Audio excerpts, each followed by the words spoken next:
Saúde a igreja com a paz do Senhor Jesus. A partir de agora vamos dar continuidade ao nosso estudo nas Sagradas Escrituras. Quando estamos estudando o livro de Gênesis, tendo interrompido anteriormente ao terminar o capítulo 20, prosseguimos agora reiniciando no capítulo 21. Até então vimos que Deus fez promessa a Abraão de que certamente visitaria a Sara e ela teria um filho. E agora no capítulo 21 que vamos ter este acontecimento. Abrindo a palavra, portanto, a Sagrada Escritura, no capítulo 21 de Gênesis, os 5 primeiros versos. Vamos fazer uma leitura desses primeiros 5 versos. Quando se diz ali: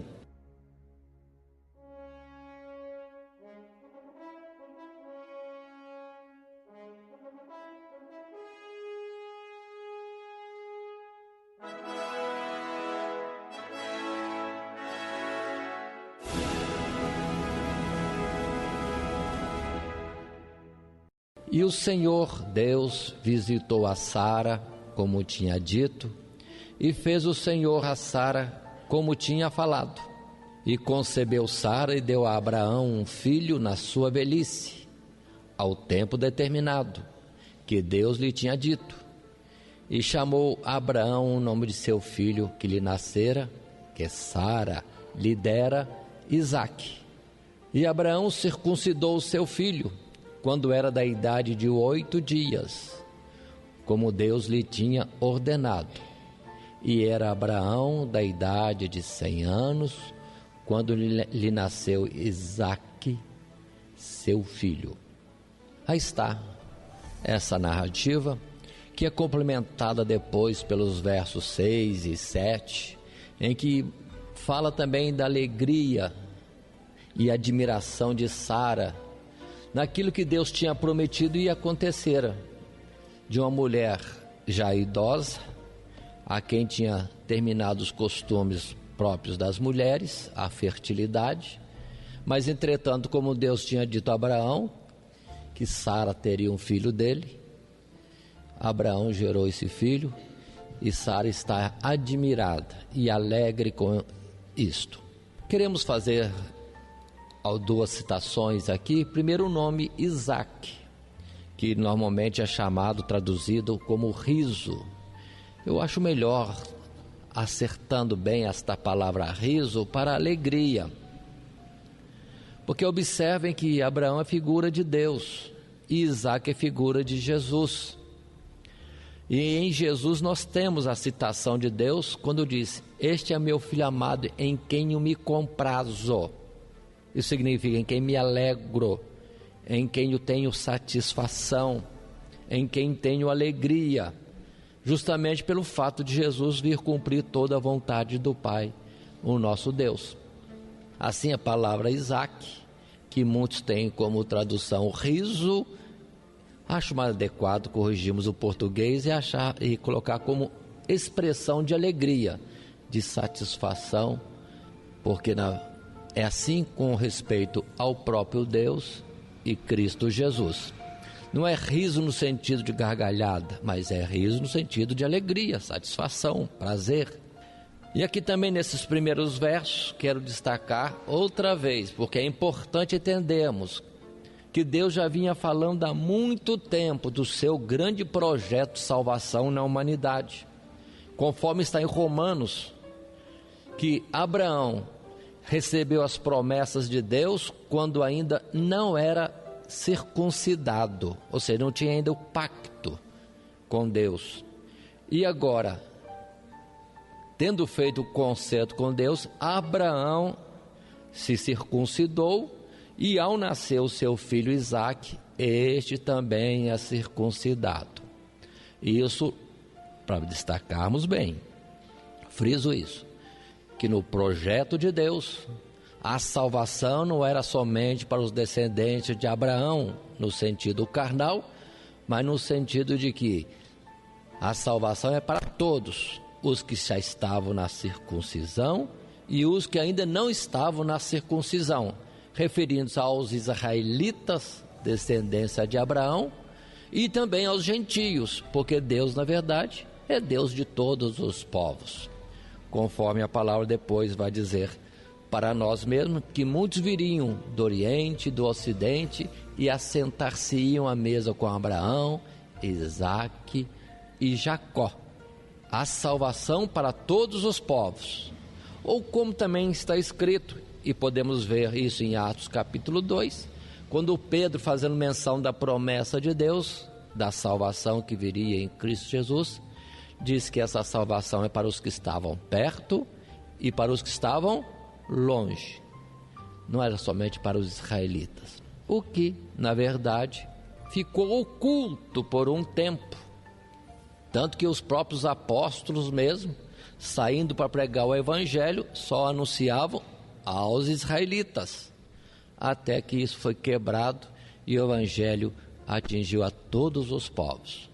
E eu creio que o tempo que Deus ocultou para a promessa chegar a Israel foi dentro daquele particular do trato e aliança de Deus com Abraão, de que enviaria a sua salvação, naturalmente, aos que estavam perto. Primeiro, conforme se diz, que a salvação viria primeiramente para o israelita e depois para o gentio. Atentem para isso. Primeiro para o israelita, depois para o gentio. E o tempo do israelita receber a palavra já foi dado em tempos passados. E em Paulo nós vemos aquela expressão forte de Paulo, quando observava que muitos israelitas resistiam à pregação do evangelho. Ele disse: a partir de agora irei aos gentios, e cessa de pregar com exclusividade para israelitas, porque ele citou a palavra, porque a palavra seria dada a eles, povos outros que receberiam a mensagem do evangelho. Mas Paulo também disse que cabia que primeiramente se pregasse aos israelitas, mas ele já tinha feito isso e agora partiria então aos gentios. Na continuidade, podemos ler os versos 8 até o 10 de Gênesis capítulo 21 e temos este acontecimento. E cresceu o menino e foi desmamado. Então Abraão fez um grande banquete no dia em que Isaque foi desmamado. E viu Sara que o filho de Agar, a egípcia, que esta tinha dado a Abraão, zombava. E disse Sara a Abraão: deita fora esta serva e o seu filho, porque o filho desta serva não herdará com meu filho Isaque. Que palavra forte! Abraão tinha até então 2 filhos. Ismael o primeiro, que nós já temos estudado, nascido de Agar, porque Sara queria ter filho através da escrava, já que não estava podendo. Mas depois Deus vem confirmando que não, Sara é quem daria descendência a Abraão. E quando as 2 crianças estão agora ali, Abraão satisfeito, alegre com os 2 filhos, Sara coloca esta palavra forte: lança fora a escrava e seu filho, porque o meu filho vai herdar só. Não estaria o filho da escrava herdando com Isaque. Forte essa palavra. Uma esposa mandar exigir de seu marido que mande embora um outro filho, sendo que foi coisa que ela mesma providenciou. Mas observe que Deus intervém no verso 12. Quando Abraão achou muito ruim isso, Deus diz a Abraão: não te pareça mal aos teus olhos acerca do moço e acerca da tua serva. Em tudo que Sara te diz, ouve a sua voz, porque em Isaque será chamada a tua semente. Era algo que partia de Deus. Não era somente um ciúme da mãe Sara, algo que Deus deixou acontecer para provocar uma cisão ali. separar as duas descendências de Abraão, a descendência da escrava e a descendência pela esposa legítima. Deus confirma, é em Isaque que será chamada a tua descendência. E continua a palavra dizendo no verso 13, a misericórdia de Deus é grande, porque diz, mas também do teu filho, no caso Ismael, do teu filho desta escrava, farei uma nação, porquanto é tua semente. Então se levantou Abraão de madrugada, observem, e despede, manda embora, uma expressão mais clara, a escrava Agar, com o próprio filho dele, Ismael, manda embora. Tão somente dando a eles um vasilhame com água e pão. Parece duro uma situação desta. É que muitas vezes nós pensamos que a bênção vem só das nossas providências. Mas Abraão estava sendo duro, estava dentro de uma direção que Deus lhe estava dando. Então tiremos essa parte que parece ser um pai desnaturado, Abraão. Não, ele obedeceu a Deus, manda embora. O restante é providência de Deus. Tanto assim que nós temos alguns acontecimentos mais. A partir do verso 15, diz que naturalmente a escrava saindo, caminhante, errante, para algum lugar com seu filho Ismael, que era filho de Abraão, não esqueçamos isto, a água acabou. A água acabou. E a mãe aflita deixa o menino em um lugar e afasta-se para longe, dizendo, não quero ver o menino morrer. Isso acontece muitas vezes conosco, nós esquecemos das palavras que Deus já tem dito. Porque quando ela ainda estava grávida de Ismael, Deus já tinha falado com ela que abençoaria aquele menino e faria dele uma grande nação, e deu até as características que nós já temos estudado. A mãe esqueceu das promessas de Deus para o seu próprio filho, por isso se afligiu à toa. Mas mesmo assim, Deus, na sua misericórdia, temos a expressão do verso 17 no capítulo 21, que Deus ouviu a voz do menino e bradou o anjo de Deus a Agar desde os céus e disse-lhe, que tens, Agar? Não temas, porque Deus ouviu a voz do rapaz desde o lugar onde está. Ergue-te, levanta o moço, pega-lhe pela mão, porque dele faria uma grande nação. E abriu-lhe Deus os olhos, e viu, e foi-se, e encheu o odre de água, e deu de beber ao moço. Pronto. Os movimentos dos seres sobre a face da terra, foi quando ele chamou aquele lugar onde ela teve o encontro com Deus, de Laai Roi. Ela esqueceu tudo isso. Irmão, não podemos esquecer o que Deus falou conosco em qualquer situação. Deus falando, certamente no seu tempo vai se cumprir. Só que não podemos dar uma interpretação incorreta para aquilo que Deus falou. Temos que entender o que Deus falou. Mas no caso de Agar e Ismael, a palavra era clara: vou abençoar este menino, e este menino vai formar uma grande nação. Então o menino ia morrer ali de sede, no caminho em que estavam andando. E a expressão desse capítulo vai mostrar para nós que Agar recolhe a água, Deus abriu um poço para ela. Deus é o Deus da providência mesmo. O menino teve a água que precisava, a caminhada continuou, e na continuada da caminhada e dos dias seguintes, a palavra de Deus vai mostrar para nós que Agar providencia no tempo certo uma esposa para Ismael, e de Ismael vem uma grande descendência. Logo, logo, no instante, já tem uma grande descendência que são príncipes dos ismaelitas, formando tribos e nações também por parte de Ismael, filho de Abraão. Observem e guardem isso. Abraão já logo vai ter uma grande descendência na terra. Mas enquanto isso, em Isaac, as coisas vão demorar um pouquinho mais. Vai demorar um pouquinho mais. Gostaria de fazer menção, para acompanharmos, abrindo a palavra em Gálatas, capítulo 4.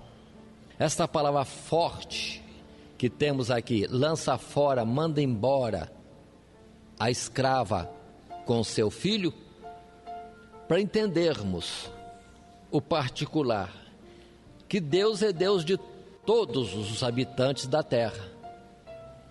Alguns, na verdade, dentre esses habitantes da terra, em grande número, como podemos perceber hoje, sem contar as muitas gerações passadas nos diversos milênios, mas Deus mostrava que teria no mundo muita gente, porque a descendência de Abraão, os filhos da carne, seria em grande quantidade, como a areia do mar. Se alguém puder contar a areia do mar, assim seria a descendência, mas daqueles que estão na terra.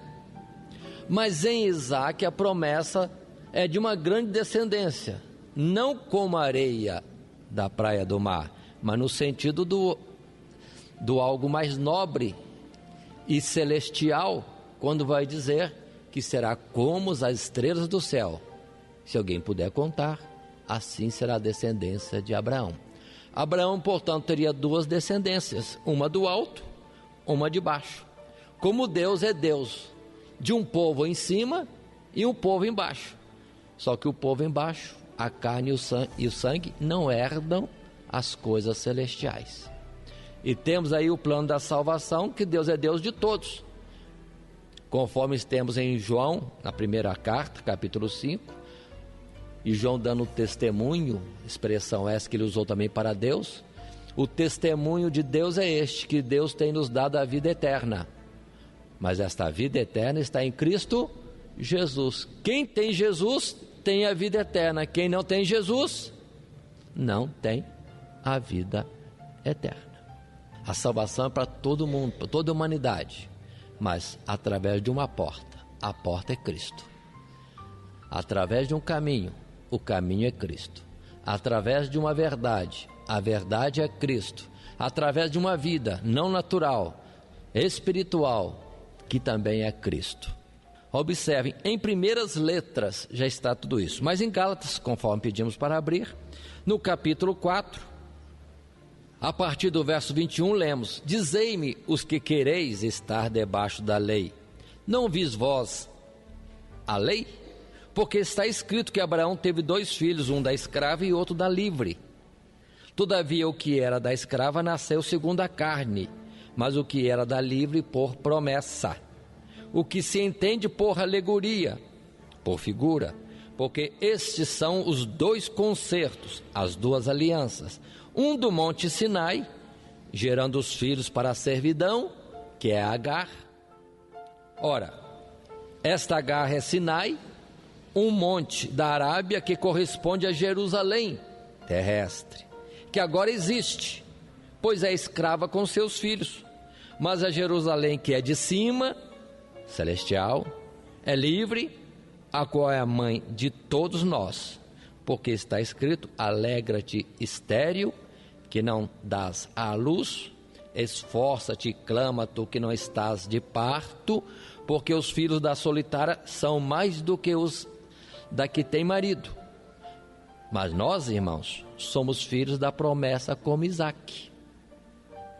Mas como então aquele que era gerado segundo a carne perseguia o que o era segundo o Espírito, assim também agora. Mas que diz a Escritura? Lança fora a escrava e seu filho, porque de modo algum o filho da escrava herdará com o filho da livre. De maneira que, irmãos, somos filhos não da escrava, mas da livre. É onde precisamos entender. Deus tem 2 povos. E Israel carnal, que hoje existe e concentra-se um pouco ali na Palestina, é filho terreno, é filho de Agar, é da terra. Mas os que são de Cristo Jesus, esses são de cima. Esses são os filhos da promessa. Precisamos destacar isso, que muitos estão dando ênfase ao Israel terrestre, como se fosse o plano todo de Deus, esquecendo que o plano de Deus é para o Israel espiritual. Não são os descendentes da carne, mas são aqueles que são da fé em Abraão. Romanos capítulo 2, versos 28 e 29.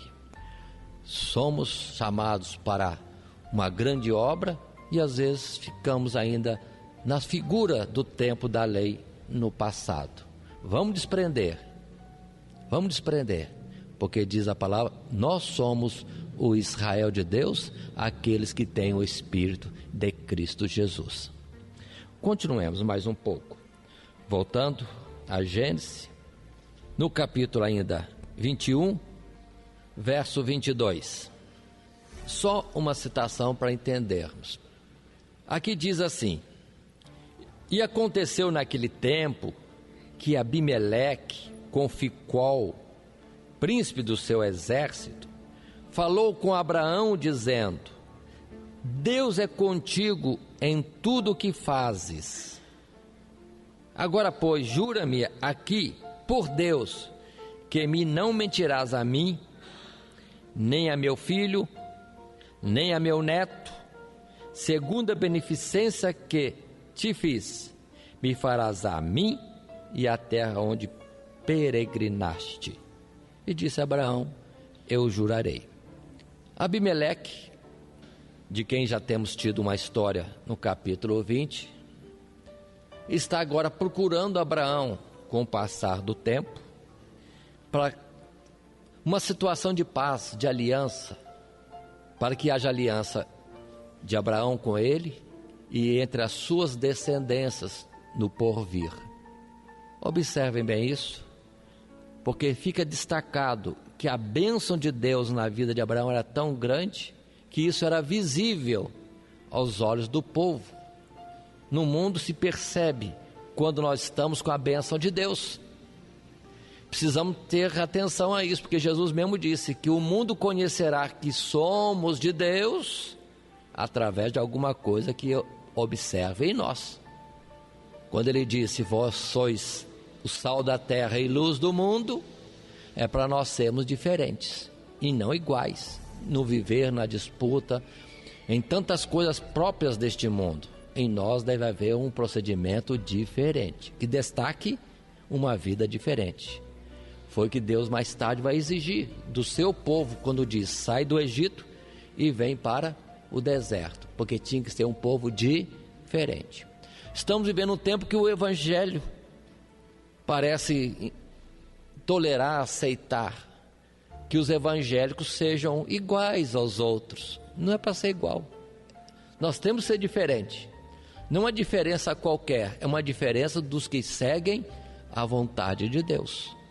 E se segue a vontade de Deus, naturalmente será diferente dos que são naturais do mundo. E Abimeleque, não sabia ele, porque é da região que depois, mais tarde, se destacam os filisteus, e os filisteus vieram a ser terríveis inimigos de Israel. Mas, da parte de Abraão, nunca Deus levou o povo de Israel a atacar aos filisteus, se não fosse por uma provocação deles mesmos. Mas os filisteus não guardaram o juramento, sempre foram inimigos de Israel.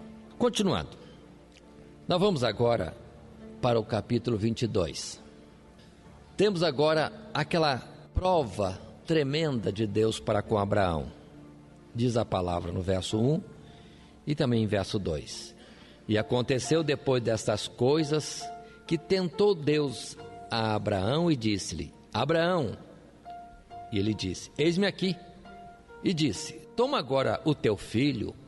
Vamos observar toda essa expressão: o teu único filho. Que mais? Isaque, alegria, riso. A quem amas, e vai-te à terra de Moriá, e oferece-o ali em holocausto, sobre uma das montanhas porque eu te direi. Aqui diz a palavra tentou, mas é a linguagem nossa que é fraca. Mais tarde nós vamos ver em outro lugar Deus dizendo muito claramente que ele não tenta ninguém, e por ninguém é tentado. Isso aqui mais é uma prova. Deus estava experimentando ou provocando sair de Abraão aquilo que já Abraão tinha alcançado pela obra de Deus, fé suficiente.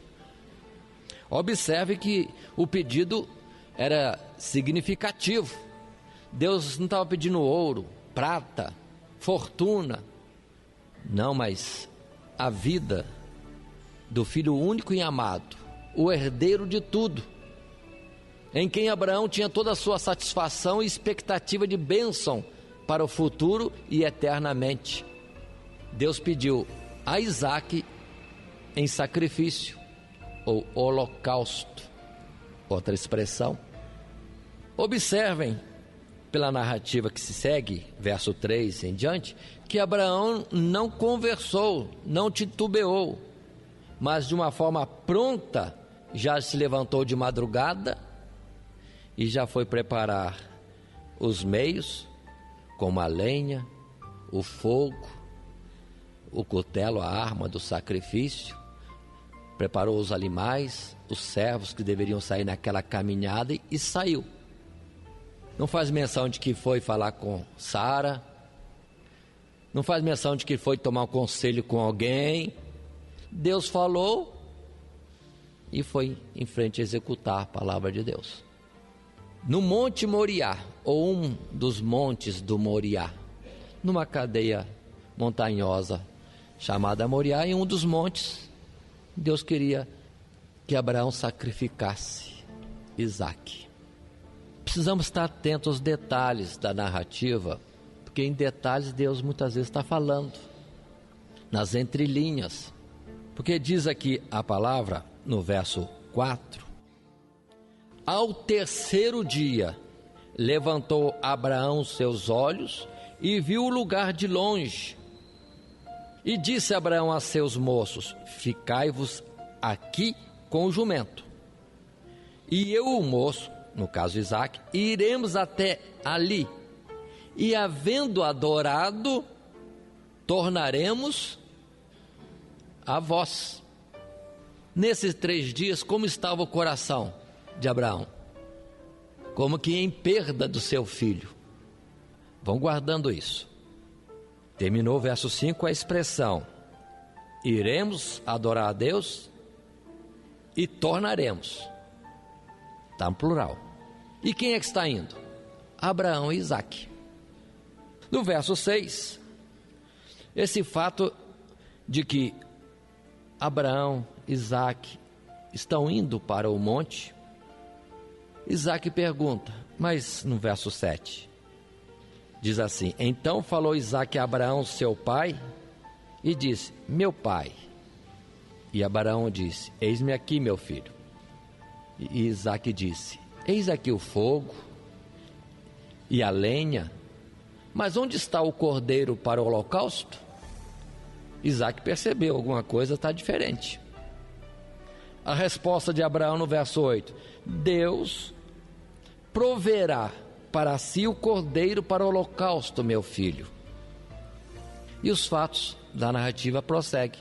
E Abraão vai, prepara o altar, conforme o costume, pedras amontoadas, deve preparar a lenha, e depois coloca o seu filho amarrado em cima. Isaque deveria ter já uma certa idade. Abraão já era um pouco idoso. Percebemos aqui também a mansidão de Isaque, que deixa o pai amarrar. Ele é amarrado, depois é colocado em cima da lenha, e Abraão vai com a ferramenta do holocausto para o sacrifício. Tudo está indo no processo normal, e Abraão não está fingindo, Abraão está realizando o ato. Quando ele levanta então o cutelo, a arma do sacrifício, ele ouve a voz do anjo de Deus que clama a ele, dizendo, verso 11: Mas o anjo do Senhor lhe bradou desde os céus e disse: Abraão, Abraão. E ele disse: Eis-me aqui. Então disse o anjo: Não estendas a tua mão sobre o moço, e não lhe faças nada, porquanto agora sei que temes a Deus, e não me negaste o teu filho, o teu único filho. Vão guardando isso. Em ato contínuo, Abraão é despertado para ver que tem um cordeiro junto a ele no mato, preso ali pelo mato. Ele vai, pega o animal, sacrifica o animal, naquele gesto, naquela cerimônia ritual de um sacrifício, uma oferta a Deus, adorando desta forma a Deus, realizando aquilo que foi proposto, apresentar a Deus um sacrifício. Na última hora, Isaac é retirado. Nunca esteve no coração de Deus, irmãos, que Isaac fosse sacrificado. Tudo isso é figura. E vemos quando depois deste ato, o anjo volta a falar com Abraão no verso 15.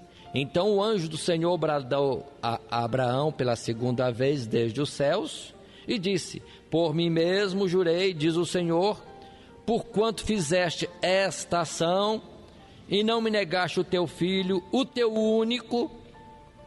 Verso 17: Que deveras te abençoarei e grandissimamente multiplicarei a tua semente como as estrelas dos céus e como a areia que está na praia do mar. E a tua semente possuirá a porta dos seus inimigos, e em tua semente serão benditas todas as nações da terra, porquanto obedeceste a minha voz. Outra vez a promessa. Essa promessa tinha sido feita, só que agora é empenhada com juramento. Agora que parece a palavra, jurou o Senhor. Por que Deus jura? Precisava Deus jurar? Mas depois, num comentário lá em Hebreus, vai dizer que Deus entrou com um juramento para dizer que é certa a salvação que Ele propõe. Quem estiver dentro das condições da salvação, Cristo Jesus, certamente será salvo. Deus jurou para mostrar que é infalível. Deus não mente, Deus não quebra juramento. E atentem ao particular. Vou destacar, perdoe-me voltar a isso, 2 povos, que na verdade tudo é de Deus. Mas lembremos da expressão que lemos lá em Gálatas, capítulo 4, verso 31 e versos anteriores, quando se diz que os filhos da carne se fazem inimigos dos que são filhos da promessa. Por isso que Jesus depois vai dizer: o mundo me aborreceu e o mundo vai aborrecer a vocês. Então precisamos entender isso. Há uma diferença. E entretanto vemos que muitos querem ser iguais ao do mundo e não querem se guardar em Deus, às vezes temendo as inimizades, não querendo ser diferente, chamar atenção, ter as mesmas oportunidades. Mas oportunidades, que oportunidades? Oportunidades no mundo? Não há meios no mundo, nem aquilo que no mundo há. Precisamos entender essas coisas.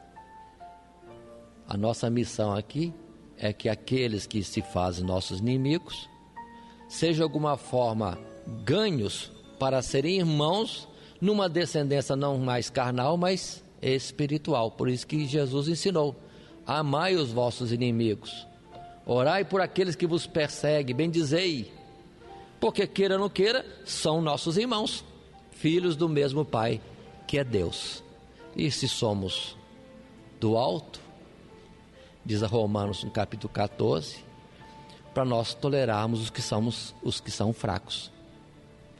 Todos esses ensinamentos estão nessas coisas da Bíblia e em Gênesis. Por isso que Gênesis deve ser estudado com muito cuidado, porque tem em figura todos esses ensinamentos da salvação, do projeto de Deus para cada um de nós e para toda a humanidade. Mas voltemos ainda. Gostaria de ler mais um texto em Gálatas, no capítulo 3.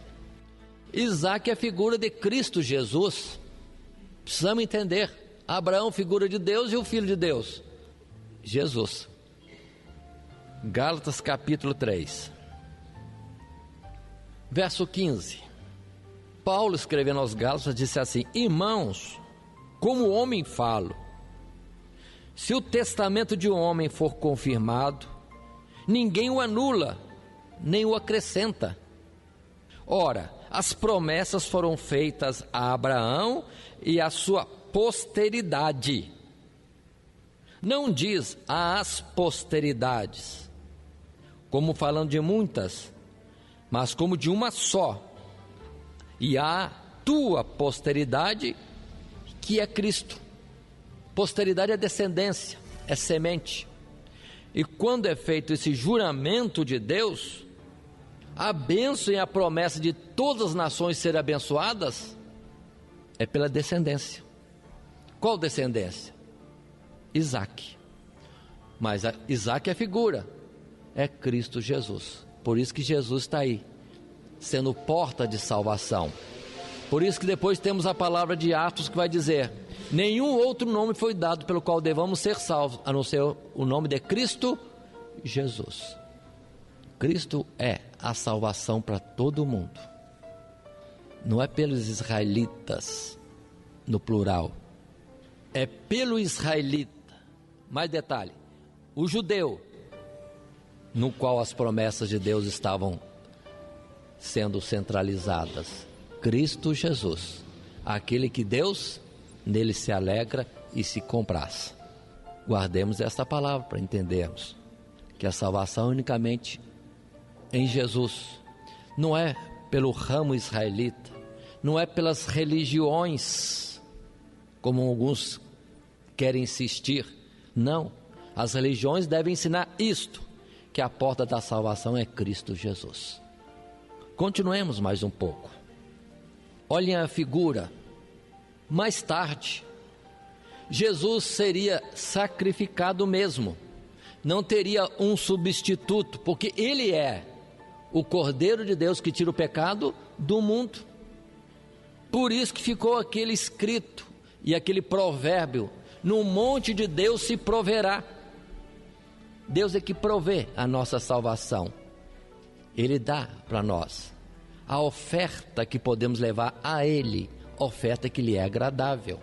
Cristo Jesus, outra vez.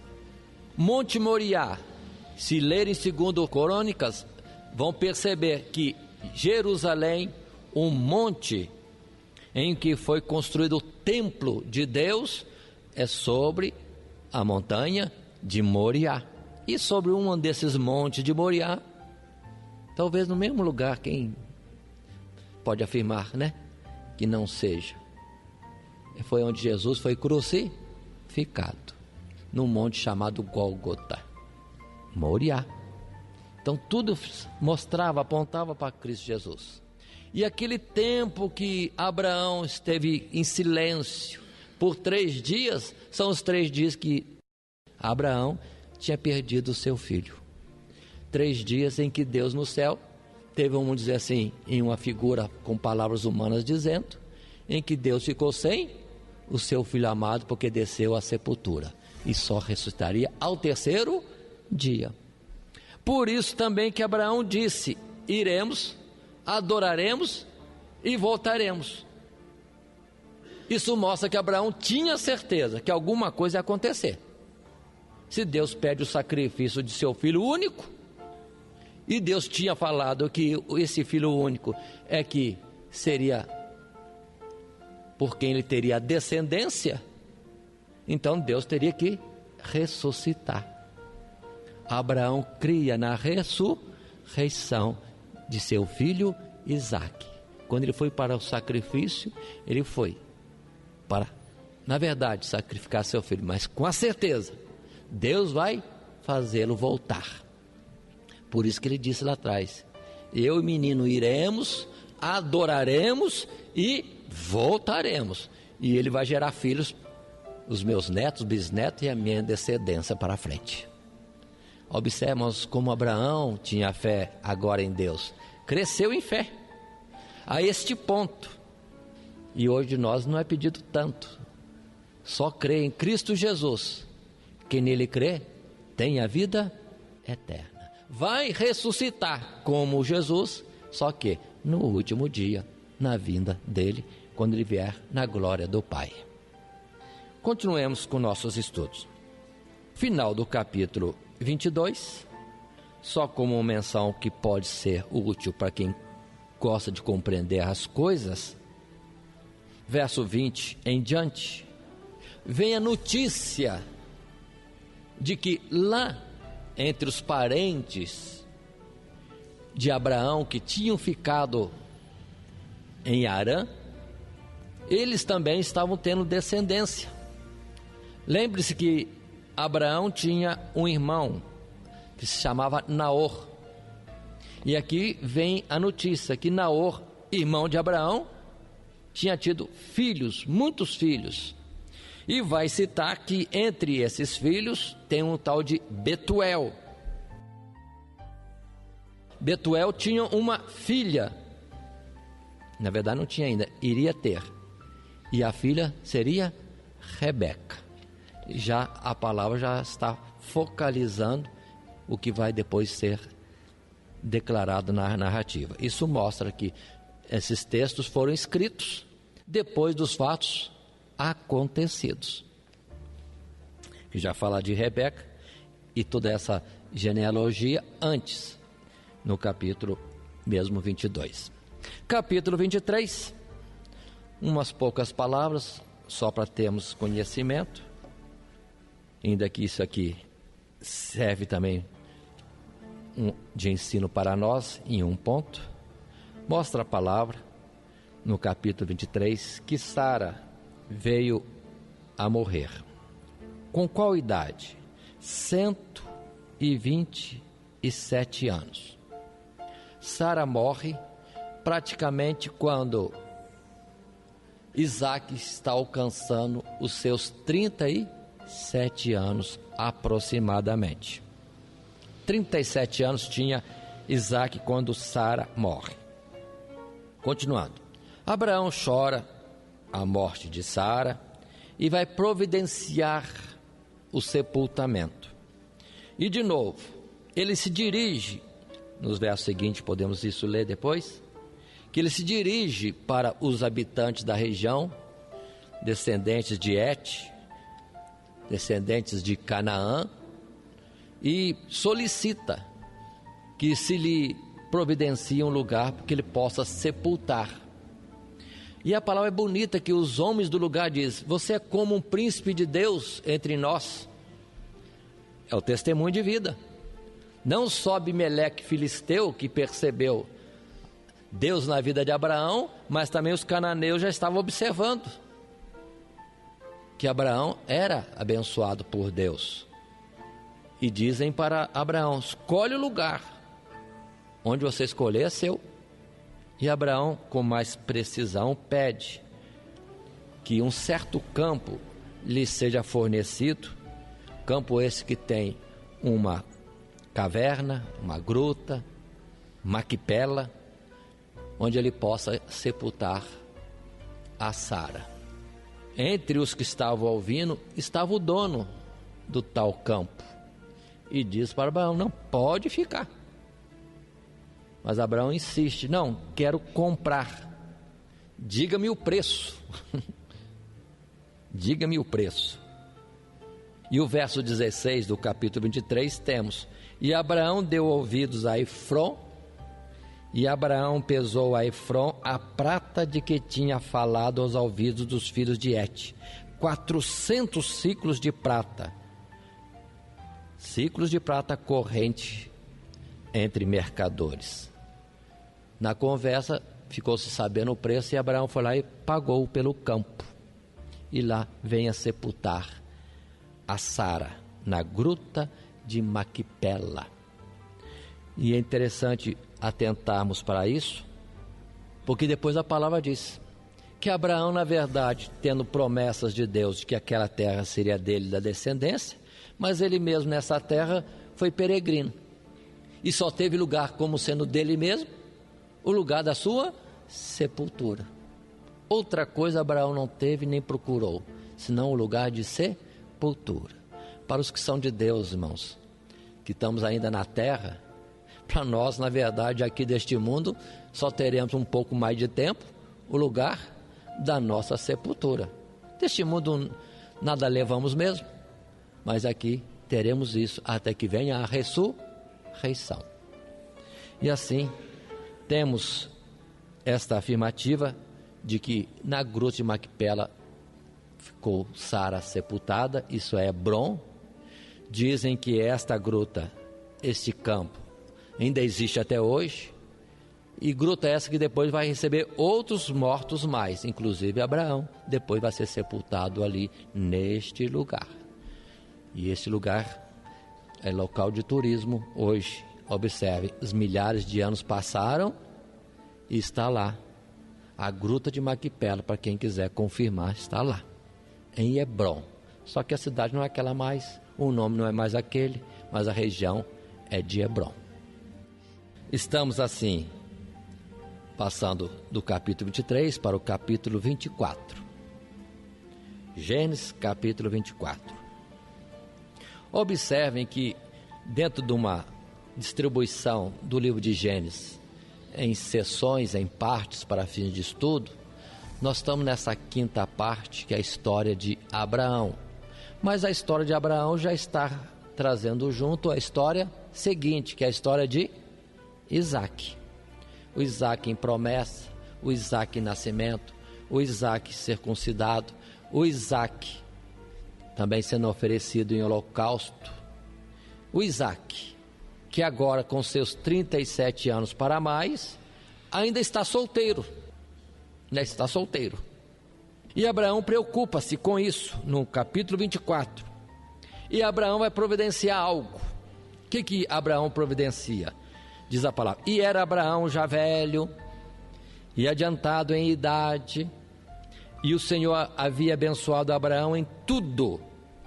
E disse Abraão ao seu servo, o mais velho da casa, que tinha o governo sobre tudo o que possuía: põe agora a tua mão debaixo da minha coxa, para que eu te faça jurar pelo Senhor, Deus dos céus e Deus da terra, que não tomarás para meu filho mulher das filhas dos cananeus, no meio dos quais eu habito, mas que irás à minha terra e à minha parentela, e daí tomarás mulher para meu filho Isaque.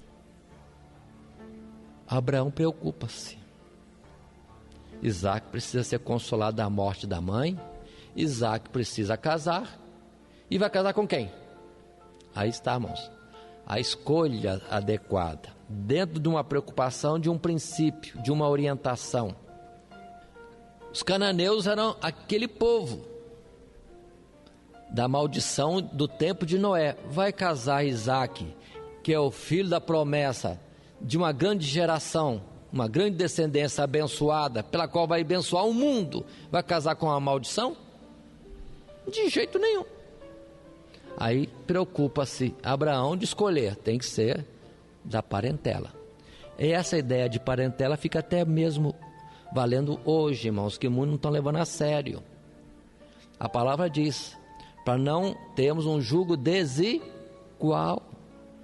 Casamento hoje parece estar muito fácil, mas diante de Deus continua.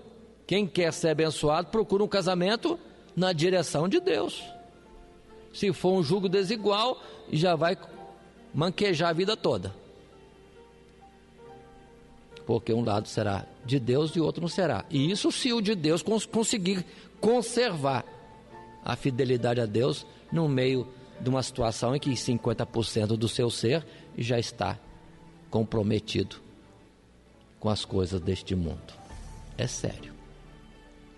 E observe que o servo de Abraão é insistente, sabendo as condições desse juramento. Ele iria jurar, queria buscar a esposa certa para Abraão. E Abraão coloca as condições, não de forma nenhuma com mulher daqui. tem que ser de lá. Mas se a de lá não quiser vir, você está descomprometido. Mas você não pode pegar meu filho e levar para as origens de Abraão. Não voltar atrás, mas ficar no lugar da bênção, lugar indicado por Deus. E isso é importante frisar, porque está no verso 6, quando Abraão lhe disse, ou disse ao servo: guarda-te que não faças lá tornar o meu filho. Não pode tornar atrás.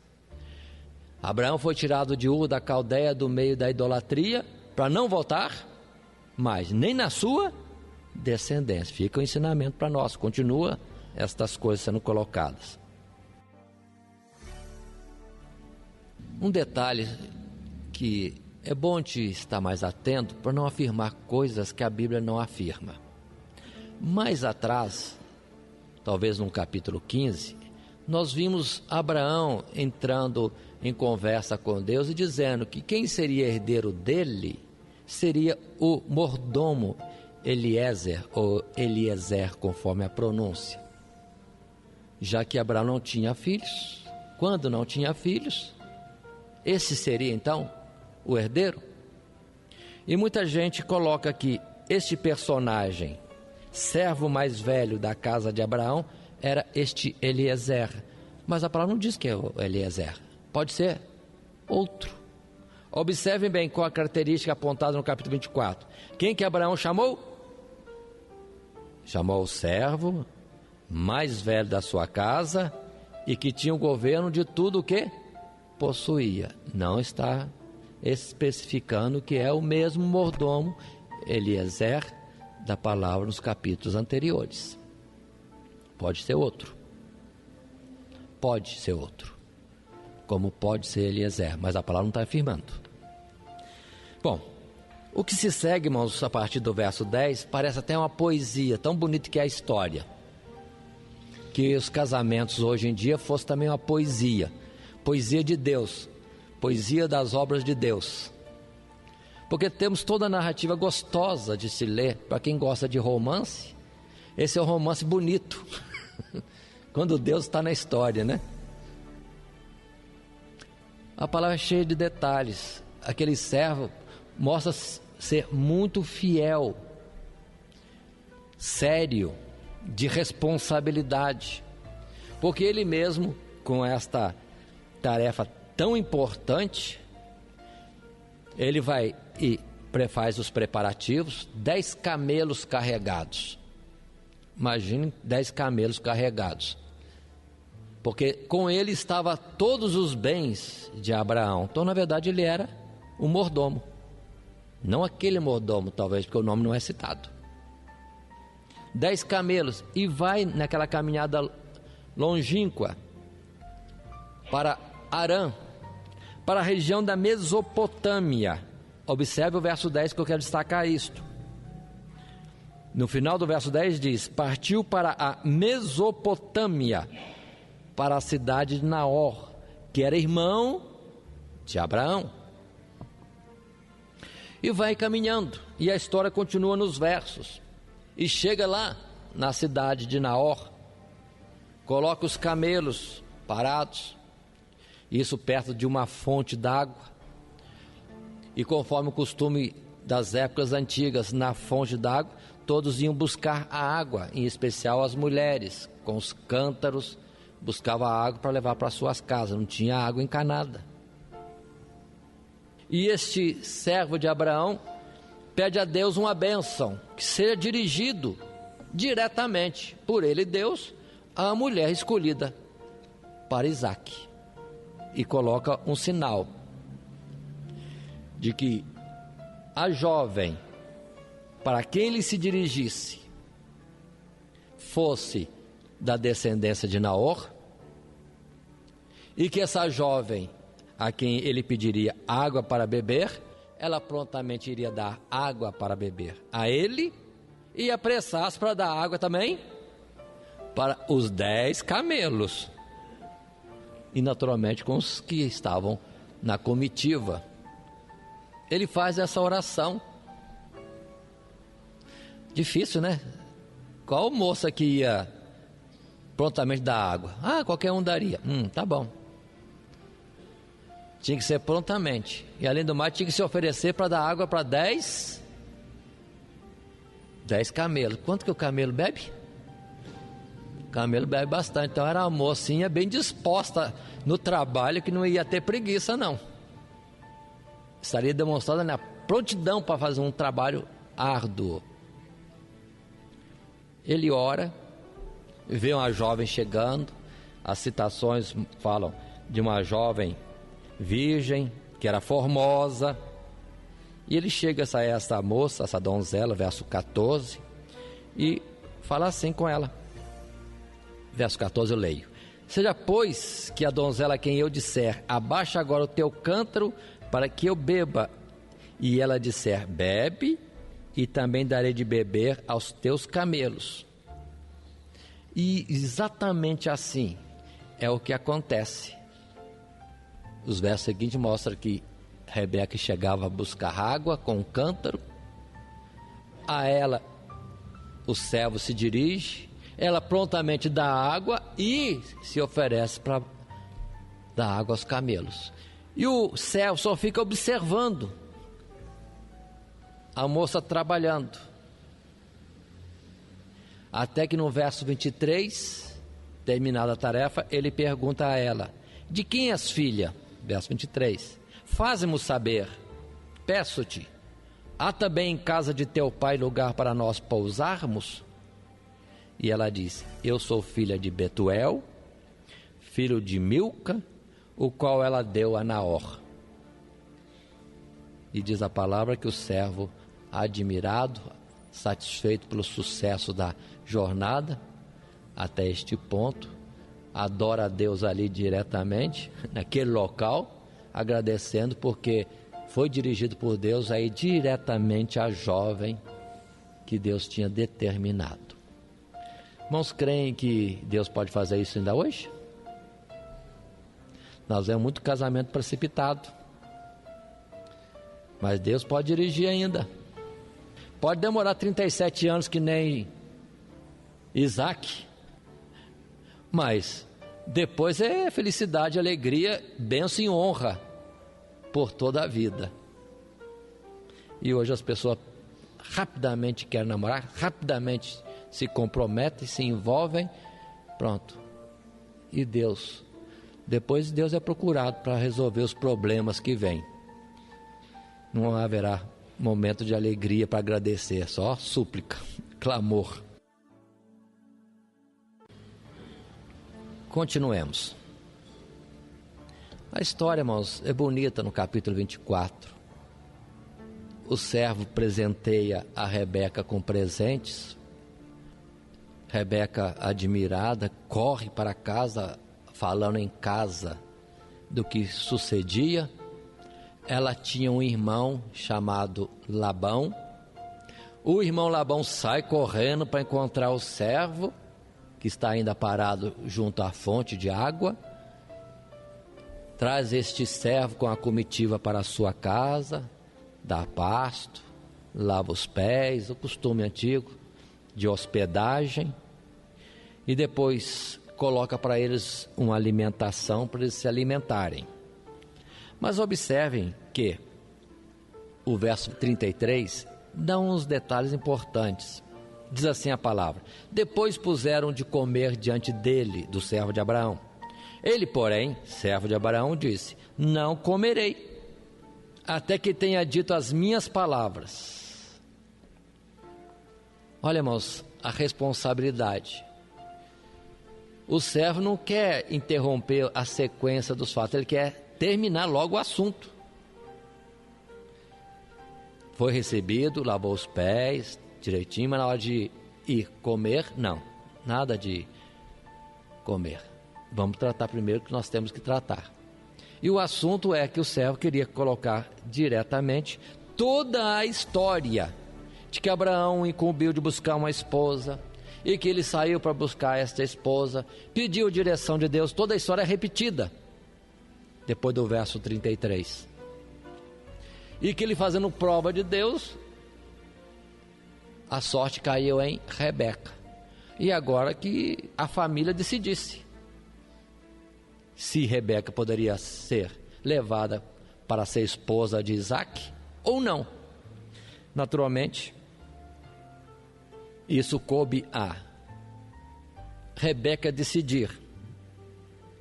Verso 51 diz: eis que Rebeca está diante de tua face, toma e vai-te, e seja a mulher do filho de teu senhor, como tem dito o Senhor.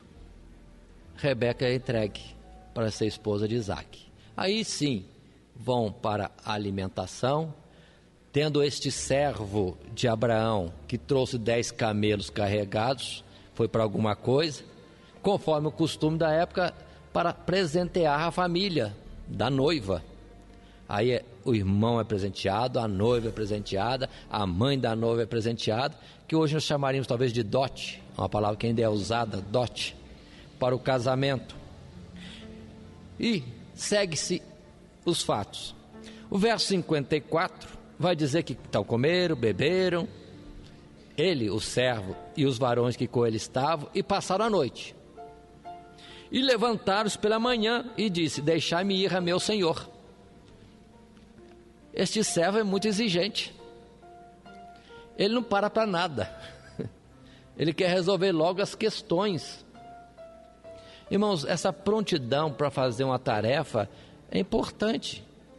É algo bom, de qualidade. É diligência. Vocês lembram daquela passagem que temos de Gideões?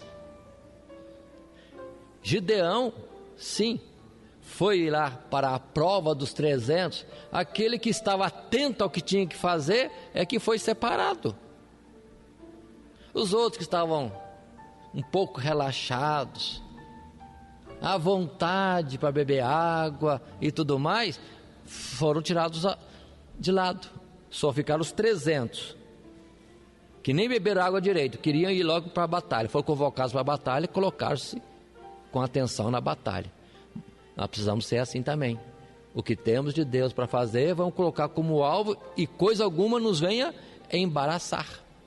É que Paulo depois vai dizer para Timóteo: quem se alista nessa batalha não pode se distrair com coisa alguma, tem que ir para frente. A obra é grande. E outras expressões nós vemos na Bíblia disso. Não é para deixar o lugar. E o objetivo do ministério que Deus deu a cada um, isso tem que estar em primeiro lugar e em atenção. Não há tempo para distrações e descer da posição que Deus tem colocado para outro lugar. É como depois vamos ver alguém dizendo: estou ocupado de uma grande obra e não posso descer. O servo de Abraão é assim também, pronto, diligente, quer logo resolver as coisas. Já no dia seguinte, só dormiu ali, já levantou cedo, vamos embora. A família se assusta. Que isso, vamos esperar 10 dias até a noiva acostumar com a ideia, palavras minhas, com a ideia de que vai casar, e nós acostumamos com a ideia que ela vai embora, despedirmos e... Mas o servo disse: ó, Deus tem abençoado a minha jornada, não vamos retardar mais, vamos concluir logo o que Deus está abençoando. E chamam a Rebeca para a palavra de decisão e pergunta a Rebeca: você vai com eles? E a Rebeca é pronta mesmo e diz: eu vou. Uma coisa de horas, né, vamos dizer assim, de uma tarde, de um dia para outro dia de manhã. E lá vai a Rebeca, saindo naquela viagem longa, na mão de pessoas que poderiam ser chamadas desconhecidas, mas vai dentro daquela expectativa: Deus está no negócio, e vai para ser esposa de Isaac. E continua a expressão, ainda no capítulo 24, onde é que está Isaac? O que Isaac estava fazendo? O servo foi buscar a esposa, e o Isaac, o que fazia? Diz a palavra que Isaac estava em oração. Verso 63. E Isaac saíra a orar no campo sobre a tarde, jovem solteiro orando. E levantou os olhos e olhou, e eis que os camelos vinham Na hora da oração chegou a bênção também. Será que os jovens estão orando pelo casamento? Ou estão orando para Deus aceitar o que já arrumaram? Deus, concorde comigo. É esta ou é este? Deus é Deus, Ele é Senhor, Ele que decide quem quer. Nós não podemos colocá-lo, vamos dizer assim, em aperto contra a parede. E Deus, você tem que aceitar que é essa que eu quero, ou este. Isaac estava em oração. Por sua vez, Rebeca percebeu um moço no campo que vinha ao encontro e pergunta àquele servo de Abraão: quem é o moço? E o servo respondeu com poucas palavras: este é o meu senhor. Podia dizer, né? Esse é o seu futuro esposo, é o seu noivo. Este é o meu senhor. Verso 65, leio por causa desse detalhe. E disse ao servo: quem é aquele varão que vem pelo campo ao nosso encontro? Palavras de Rebeca. E o servo disse: este é meu senhor.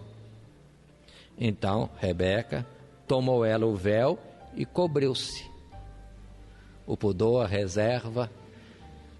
Hoje em dia, namoro está sendo muito cheio de intimidade. E o verso 67, abreviando a nossa leitura, diz: Isaac trouxe-a para a tenda de sua mãe, Sara, e tomou a Rebeca, e foi-lhe por mulher, e amou-a. Assim Isaac foi consolado depois da morte de sua mãe. Não precisou experimentar. A bênção já veio em pacote completo. E quem recebeu, recebeu com fé de que era da parte de Deus. Coisas bonitas, não parece poesia, romance. Mas Deus sabe fazer poesia, Deus sabe fazer romance. Que não é como o romance do mundo que termina em morte. Romeu e Julieta, morte, desastre, luto nas famílias, vergonha no mundo. Não é para ser contado, nem cantado, nem filmado como uma história bonita. É história péssima, triste. Esta história sim é que devia estar sempre sendo publicada por aí. E fica o exemplo errado sendo como modelo de romance. Errado. Este sim, capítulo 24 de Gênesis é um modelo de um romance certo. Segue, irmãos, as histórias. Histórias que não são por elas serem bonitas, porque contém coisas de verdade da parte de Deus. Aqui nós estamos vendo muitos pontos importantes. Observe que Rebeca é pronta para sair dos seus parentes e ir de encontro ao seu noivo e esposo depois. Em Salmo nós vemos uma palavra assim, em que, como que numa poesia, o esposo diz para a futura esposa: não lembre, não se atenha aos moradores do teu parentesco, venha ao encontro do noivo. Irmãos, a igreja tem que ser assim, tem que ser pronta a deixar os parentes deste mundo e dirigir-se ao encontro do esposo. E às vezes tem muita gente demorando. Seria diferente de Rebeca, que disse: irei prontamente. E tem muita gente dizendo assim: espera mais 10 dias, ou eu quero isso ainda, eu quero alcançar aquilo, depois você pode me levar para o céu. E outros neste mundo mesmo: não, Senhor, depois eu vou te servir, primeiro isso, primeiro aquilo, depois eu vou cumprir isso que o Senhor está querendo de mim. Não, tem que ser de imediato. Precisamos aprender isso. Deus chamou, é para ir. Temos outros exemplos na Bíblia. Abraão já foi um caso desse, Rebeca é outro exemplo. Depois vamos ver também Eliseu, que prontamente seguiu a Elias quando foi chamado. Não tem nada de olhar para trás. Foi chamado por Deus, larga tudo e vai em frente. Estas coisas percebemos e são figura para cada um de nós tomarmos como modelo de comportamento. Capítulo 25. Algo interessante ainda aconteceu. Nesta época, mais ou menos, deveria ser pelos anos 140 da vida de Abraão. E não é que Abraão, viúvo, veio a casar-se outra vez? Porque o capítulo 25 fala: e Abraão tomou outra mulher, o seu nome era Quetura, em certas versões Cetura. E Abraão tem mais filhos, porque o verso 2 diz: e gerou-lhe Zinrã, Joquizã, e Medã, e Midian, e Isbaque, e Suá. Pronto. Muitos outros filhos Abraão vem a ter, agora com Cetura. Filhos que vão formar depois nações, como o caso de Midian. Veio formar um povo, uma nação, os midianitas. E observem, já tem os ismaelitas, e esses mais que eu destaquei foi os midianitas, que são todos povos irmãos de Isaac, mas todos eles, outra vez, são inimigos depois, nos anos seguintes. E é uma batalha, uma guerra constante. Os filhos de Abraão, que são da terra, que são carnais, sempre são inimigos dos que são descendência da promessa, no sentido espiritual. Portanto, entendam isso. Não reclamem as lutas e dificuldades no mundo. Pedro diz: não estranheis a ardente prova que vem sobre vós, como coisa estranha vos acontecesse. Há em nós uma eleição. Se somos de Deus, algo diferente se vê em nós, mas também coisas diferentes acontecem. Muitos são aqueles que são ou se colocam como contrários. Qual é a culpa? Nada, só porque não tem o espírito de adoção de filhos da parte de Deus. Às vezes eles mesmos não compreendem isso. Nós é que temos que compreender e não sermos inimigos dele, mas entendemos que a questão não é na carne e no sangue. A nossa luta é contra as hostes espirituais da maldade. Quanto a eles, temos que ganhá-los para nós, repito mais uma vez, nesse estudo. Bom, por que é importante isso aqui também? Capítulo 25. Nenhum dessa grande geração de Abraão foi chamado para a salvação, como figura de salvação, não. A promessa era em Isaac. A descendência de Abraão é contada em Isaac. Sempre esse destaque é em Isaac, é que está bem. Mas são muitos povos, muitos filhos de Abraão, mas só os da promessa é que vão herdar os céus. Muitos se preocupam: mas gente, lá na China, lá no Japão, lá não sei na onde, os índios selvagens. Calma. Quem é de Deus tem a chamada de Deus. Quem ouve a voz de Deus alcança essa grande bênção. Deus sabe de tudo. Queremos ainda estar frisando que toda a esterilidade anterior não era de Abraão. Fica firmado mais uma vez que a esterilidade era de Sara. Deus nunca é estéril. Deus tem muita bênção para dar, e a que Ele dá é no tempo e na medida que Ele quer fazer. Entendam isso também. Sara, como figura da igreja, vai receber daquilo que vier de Deus, na medida e no tempo certo. Não é de outra forma. Ainda que pareça que outros têm mais coisas. Descanse. Lembre do Salmo 73, que muitos ficam olhando os ímpios, invejando os ímpios, porque isso, porque aquilo, porque tem isso, tem aquilo outro. Calma, você tem o maior e o melhor, que é o próprio Deus e todas as suas bênçãos. Continuemos. O verso 5 destaca, no capítulo 25, porém, Abraão deu tudo o que tinha a Isaac. Tudo o que tinha para Isaac. Vamos ver depois que Deus não deu a seu filho Jesus o Espírito por medida, mas em Jesus estava a plenitude da divindade de Deus. Verso 7 vai concluir a história de Abraão ao dizer: estes, pois, são os dias dos anos da vida de Abraão, que viveu 175 anos. 175 anos. Morreu então Abraão.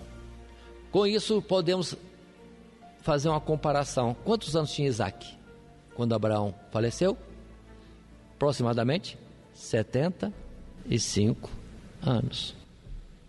E aproximadamente, quantos anos deveria ter Ismael, que nasceu 13 anos mais ou menos antes?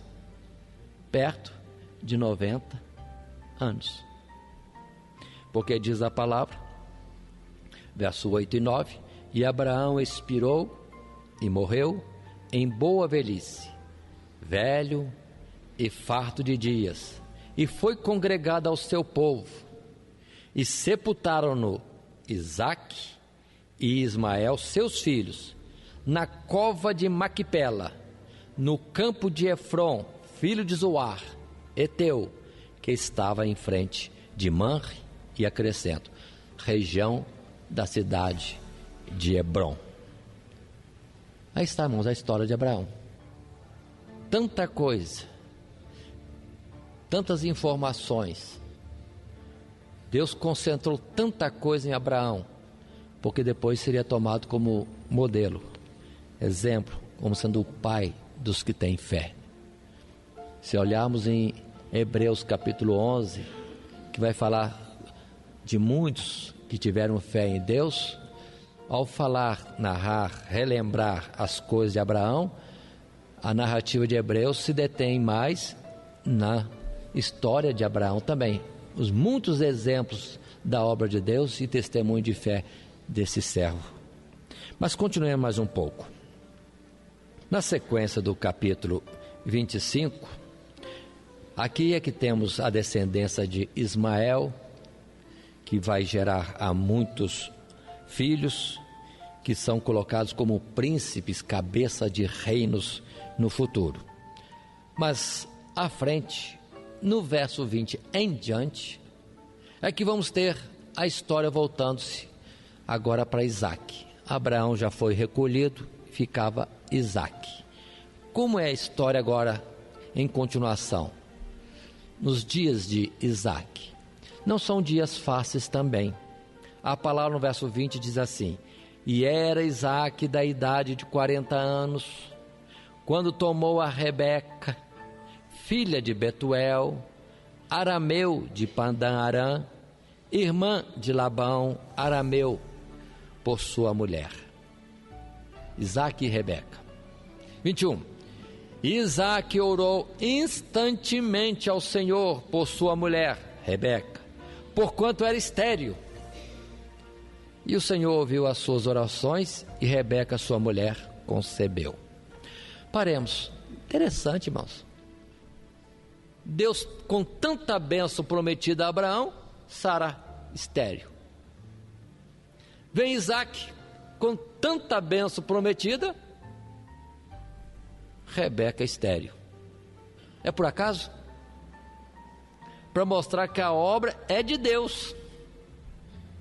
Não é uma obra natural. A vida da igreja, a vida espiritual de cada um de nós, não é numa situação natural. Não são ocorrências naturais. Não é por acaso.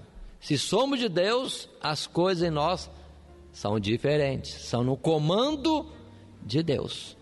Por isso que Jesus disse a Nicodemos em João capítulo 3, os que são de Deus é como o vento que ninguém vê, ouve só a voz, mas ninguém sabe de onde vem e nem para onde vai. Irmão, você sabe para onde vai? Os seus passos têm que ser dirigidos por Deus. E assim, contrário a tudo que a palavra de Deus dizia, Rebeca era estéril. Mas isso não é empecilho. Todos os obstáculos à chamada de Deus na nossa vida não são obstáculo que Deus não possa transpor. No tempo certo, Deus vai agir. E assim acontece com Isaque. Rebeca estéril, mas ele insistente em oração para com Deus. A oração não ia modificar o plano de Deus. Na verdade, ajudava a ele se conservar dentro da comunhão com Deus. Porque, no final das contas, Rebeca vem a conceber e gerar filhos. E isso vai acontecer só aos 60 anos, mostrando que a esterilidade de Rebeca durou por cerca de 20 anos. 20 anos. Lembre-se que Sara, Abraão foi chamado tendo 75 anos e Abraão teve o filho Isaque só com 100 anos, 25 anos depois. Tudo na mão de Deus. Parece uma perda de tempo. Não, Deus tem um tempo certo. Deus nunca vai adiantado e Deus nunca se atrasa. Nós é que somos apressados. O que Deus promete certamente virá. Se tardar, espero, porque certamente acontecerá. É a palavra que temos também em Hebreus. Mas continuando a nossa história, agora em Isaque. Verso 23, é importante esse verso. Aconteceu que, estando Rebeca em gestação, ela percebe que no seu ventre algo diferente acontece. Percebe que há um movimento diferente. E vai orar a Deus para saber o que está acontecendo no ventre. Não tinha naquele tempo ultrassom, não.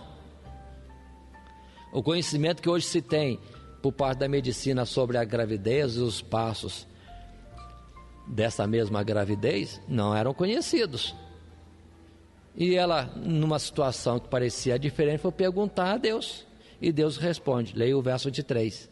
O Senhor Deus lhe disse: 2 nações há no teu ventre, e 2 povos se dividirão das tuas entranhas. Um povo será mais forte do que o outro povo, e o maior servirá ao menor. Deus não fala, tem 2 nenenzinhos no seu ventre. Deus é Deus. É de grandes coisas. Ele não fala das crianças, ele fala de coisas do porvir, séculos à frente. 2 nações estão no teu ventre. Um povo será grande, outro menor. Mas o menor vai ser servido pelo maior. Deus falou para quem? Para Rebeca. Precisamos guardar esses detalhes. A mãe consultou a Deus e Deus lhe deu informação para muitos anos à frente. E vamos perceber no futuro que Rebeca guardou esta palavra, diferente de Agar, que teve uma boa palavra e não guardou, se desesperou no caminho. E Rebeca guardou esta palavra. 2 nações estão no ventre de Rebeca. Diz a palavra, 24. E cumprindo-se os seus dias para dar à luz, eis gêmeos no seu ventre. Deus já tinha falado. 25. E saiu o primeiro, ruivo, e todo como uma veste cabeluda. Não é nem cabeludo. Por isso chamaram o seu nome Esaú. A palavra Esaú significa cabeludo. Verso 26. E depois saiu seu irmão, atenção, agarrada sua mão ao calcanhar de Esaú. Por isso se chamou o seu nome Jacó. E era Isaque da idade de 60 anos quando os gerou. Paremos. Qual o nome do primeiro? No português, cabeludo. Qual o nome do segundo? No português, suplantador. Os dicionários bíblicos falam suplantador. O que é suplantador? É aquele que vai passar à frente, aquele que terá a preeminência, aquele que vai ultrapassar. Então, quando nasceram as 2 crianças, quem estava ali assistindo já teve um entendimento, e isso naturalmente da parte de Deus, que o que nasceu por último ia passar à frente do outro. Suplantador. Por favor, nós precisamos ser exatos. O nome é Jacó. Jacó significa suplantador, o que vai passar à frente, o que vai prevalecer. Porque depois encontramos muitas pessoas, pregadores mesmo, dizendo que Jacó significa enganador. Não. não vamos tirar o mérito da palavra. A palavra de Deus diz que o nome Jacó significa suplantador, o que vai superar, vai passar à frente. Os nossos raciocínios são os nossos raciocínios, mas a palavra está colocada. É ele que vai ser o principal. Aqueles que assistiam ao parto, aqueles primeiros momentos, já estavam dentro de uma direção de Deus. E a mãe já foi avisada: o menor vai ser servido pelo maior. Aí já está a mão de Deus determinando, traçando coisas. O que vai acontecer tem que ser dentro daquilo que Deus já tem estabelecido. Ou Deus falando alguma coisa, não poderia Deus cumprir? Poderia alguém criar dificuldades e Deus ter que mudar o seu plano? Nunca, nunca, nunca. Mas continuemos a história. Verso 27. E cresceram os meninos, e Esaú foi varão perito na caça, varão do campo. Mas Jacó era varão simples, habitando em tendas. E amava Isaque a Esaú, porque a caça era de seu gosto. Mas Rebeca amava a Jacó. A história está sendo delineada, irmãos. Esaú, caçador, no aspecto masculino parecia ser forte, valente, algo admirável na masculinidade. Enquanto que o Jacó, diz a palavra que caseiro, de casa. Não tinha coisas grandes para se gloriar. Naturalmente, o pai, orgulhoso do seu primogênito, amava a Esaú. Mas eu acho que Rebeca estava com uma mensagem ainda na mente: o maior vai servir o menor. O mais importante é o menor.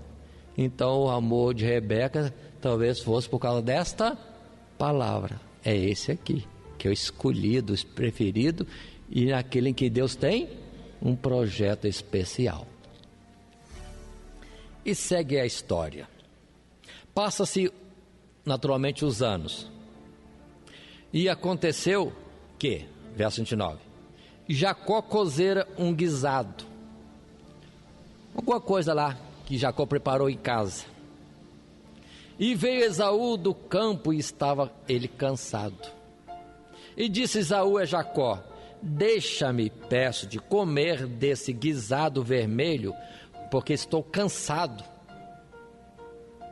Observe o nome: guisado vermelho. Por isso chamou o seu nome Edom. Esaú significa cabeludo, mas porque ele achou que o molho estava vermelho, chamando a atenção, apetitoso, o pessoal depois, pela consequência do que acontece, dá o nome a ele de vermelho. Esaú, cabeludo, mas o nome dele é trocado para vermelho, Edom. Guardem isso. Verso 31. Então disse Jacó: vende-me hoje a tua primogenitura. E disse Esaú: eis que estou a ponto de morrer, e para que me servirá logo a primogenitura? Essas palavras são importantes. São decisões. Decisões na vida são importantes. Jacó era segundo filho, não era o primogênito. O primogênito, por tradição, por sequência natural, é que recebe as bênçãos maiores de seu pai. E nesse estado de fome, Esaú está pronto a negociar as bênçãos que poderia receber, trocando-as por um prato de lentilha, um guisado, um cozidinho. Isso parece coisa boba, simples, mas aí está o caráter de cada um. Jacó está lá para trás, mas está desejoso das coisas de Deus, de bênçãos. Ainda que a forma não é muito nobre, mas ele ama as coisas de Deus. Enquanto o outro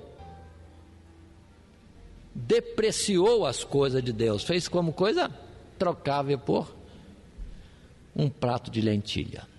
Isso aí, mais tarde em Hebreus, é chamado de profanação.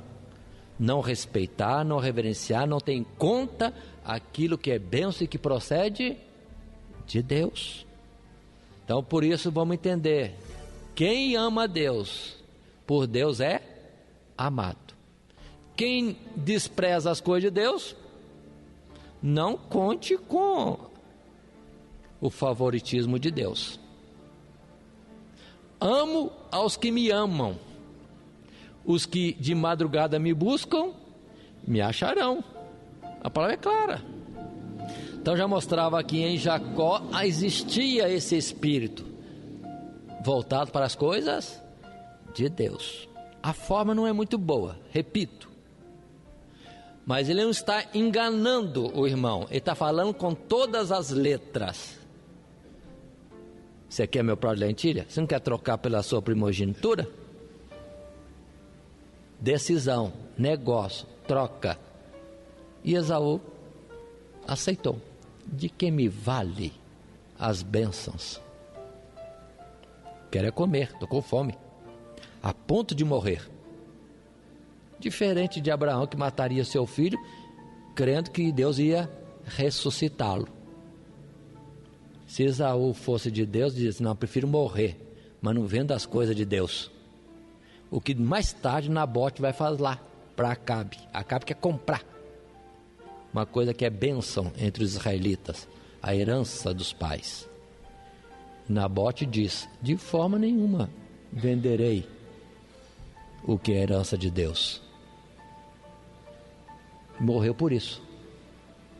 Mas Esaú não entendia nada dessas coisas. Continuemos. Passamos agora para o capítulo 26. A questão da vida normal, irmãos, é esta mesmo: vem males sobre a face da terra. E aqui outra vez acontece de naquela terra vir fome. E a fome atrapalha até mesmo a vida dos servos de Deus, como no caso Isaac e sua família, porque estão dentro de um processo de fome. E Isaac tem que procurar algum lugar para peregrinar. Isso também é importante. Até o Isaac também foi peregrino na face da terra. Fica isso anotado. Mas Deus é que orienta ele no verso 3 do capítulo 26. Melhor dizendo, capítulo 26, verso 2. Não desças ao Egito. A descendência de Abraão não é autorizada mais a descer ao Egito. Fica como figura para o futuro, no sentido de hoje. Quem tomou a descendência de Abraão, se fez filho de Abraão, na dificuldade, não pode descer ao Egito. Atentem para isso. Isaías também temos, lá em Isaías, uma palavra de Deus dizendo assim: ai dos que descem ao Egito, filhos rebeldes. Então cuidado, temos dificuldades, mas não vamos contar com o Egito. Espera que Deus vai dar a solução. Ou Deus dá a solução ali, ou dá a solução em outro lugar. O escape vem de Deus mesmo, mas nunca o Egito. E assim acontece. Verso 3, Deus afirma para ele: peregrina nesta terra, e eu serei contigo, e te abençoarei, porque a ti e à tua semente darei todas essas terras, e confirmarei o juramento que tem jurado a Abraão, teu pai. E segue. Continuando. Aqui temos também a mesma fragilidade, irmãos, que teve Abraão em afirmar que a esposa não era esposa, mas era irmã. Isaac, acho que aprendeu a história, mas não soube de toda a história, porque vai peregrinar neste período de fome em Gerar, na terra dos filisteus, E o rei lá é aquele tal Abimeleque. E ele diz para as pessoas: é minha irmã. Mas só que Abimeleque parece que já aprendeu a lição e ficou desconfiado. E observando Isaac e Rebeca, falou assim: espera aí, vem cá, nem é sua irmã nada. Do jeito que vocês estão se tratando, é sua esposa. Abimeleque guardou a lição e chama os moradores do lugar e diz: olha, este homem aqui, Isaac, tem por esposa a Rebeca, não é irmã nada dele, e vocês não podem tocar nenhum nem no outro. Isso porque Isaac tinha se justificado, tentando explicar que estava com medo de ser morto por causa dos moradores do lugar. Algum deles virá ter interesse em Rebeca. Mas tudo isso são fraquezas humanas. Fica aí para nós esta observação. Mas cuidado, a igreja não pode estar sujeita a perigos assim. A igreja é de Deus. A igreja é de Isaac. Abimeleque nenhum tem vez não. Então não vamos ter receio. A igreja é de Deus e vamos colocar isso a bem público. Quem é de Deus vai respeitar como Abimeleque aprendeu a respeitar. Quem não é de Deus não leva as coisas de Deus em conta, nem o povo de Deus. Continuando mais um pouco. Ainda no capítulo 26, verso 12. E semeou Isaque naquela mesma terra e colheu naquele mesmo ano, sem medidas, porque o Senhor o abençoava. Deus passou a abençoar Isaque, prosperando. Mas a prosperidade de alguém, Salomão também avisa, para entendermos, desperta a inveja de outros. E assim, gratuitamente, Isaque tem inimigos. Os filisteus passam a ser inimigos de Isaac, só porque Isaac era abençoado, mais nada. E segue-se um processo de que onde Isaac vai, os filisteus vão atormentá-lo. Isaac abre um poço, cava uma cisterna para ter água, e vêm os filisteus, tomam o poço e entulham o poço. E assim Isaac é obrigado a estar passando de lugar a lugar e se torna mesmo peregrino, sempre fugindo dos filisteus que vêm incomodá-lo. Até um ponto em que o Abimeleque vem fazer aliança com Isaac, tal como ele fez anteriormente com Abraão. Lá vem o Abimeleque, procura Isaac, com a mesma expressão: tenho visto que és homem de Deus, Deus é contigo, vamos fazer aliança. É um bom interesse, né, irmãos? Sabendo quem é de Deus, fazer aliança com quem é de Deus. E a palavra diz bem claro: quem der um copo d'água a um profeta na qualidade de profeta vai ter galardão de profeta. Isso ao final acaba sendo bênção. Parece que Abimeleque não tem nada de promessa de Deus na vida dele, mas entretanto está fazendo aliança, quer entrar em bênçãos também.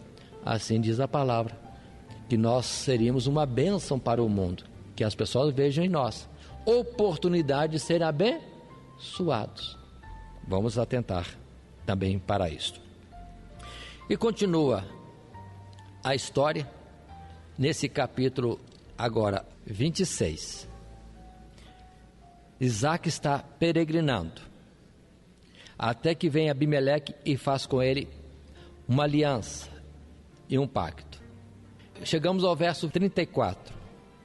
No verso 34, lemos então: ora, sendo Esaú da idade de 40 anos, tomou por mulher a Judite, filha de Beeri, Eteu, e a Basemate, filha de Elon, Eteu, e estas foram para Isaque e Rebeca uma amargura de espírito. Paremos. Estamos tratando da história agora de Isaac. Isaac em suas peregrinações. De vez em quando aparece alguma coisa já falando a respeito de Jacó ou de Esaú. E agora, no particular, no verso 34, é importante destacarmos isso. Já vimos anteriormente que Esaú foi profano, não respeitou as coisas de Deus. E agora vemos o Esaú casando-se com duas mulheres. Quais são? Judite e Basemate.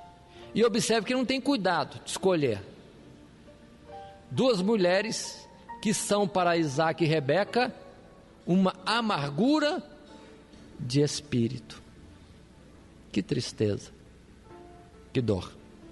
E a palavra lá vai dizer em Hebreus que Esaú foi profano e fornicário. Outra palavra, adúltero. Porque nesse particular de casamento não respeitou os princípios. Ainda que destaco, naquele tempo as coisas eram um pouco difíceis. Eles não entendiam a precisão de Deus. Para um homem, Deus criou uma mulher. Para Adão, tem a Eva. No final, vamos ver muitos homens, mesmo os de Deus, tendo a esposa. A esposa era uma, mas entretanto as outras eram chamadas de concubinas. Ficava só aquela vaga ideia, é uma só esposa que pode ter. Mas Esaú não se prende a isso. Por isso é chamado, repito, fornicário, adúltero. E aqui vamos interromper o nosso estudo, terminando o capítulo 26.